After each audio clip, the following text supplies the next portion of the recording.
शेताच्या बांधावर जाऊन अरविंद वडवी यांनी केला प्रचार। सविस्तर वृत्त।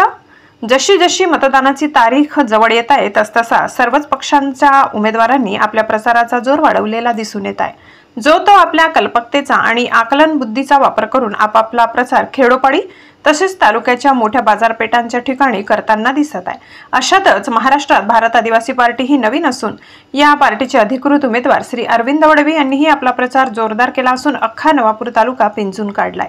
अशातच श्री अरविंद वडवी यांनी गुजरात राज्याला लागून नवापूर तालुका या तालुक्याला लागून काही खेडे आहेत, या खेडेगावात जाऊन श्री अरविंद वडवी यांनी आपला प्रचार केला। त्यांनी काल कारेघाट या गटात व आसपासच्या खेडोपाडी जाऊन घरोघरी मतदार राजाची भेट घेतली आणि आपला प्रचार केला। यावेळी काही शेतकरी हे शेताच्या बांधावर काम करत होते, त्या ठिकाणीही जाऊन श्री अरविंद वडवी यांनी त्यांची भेट घेतली।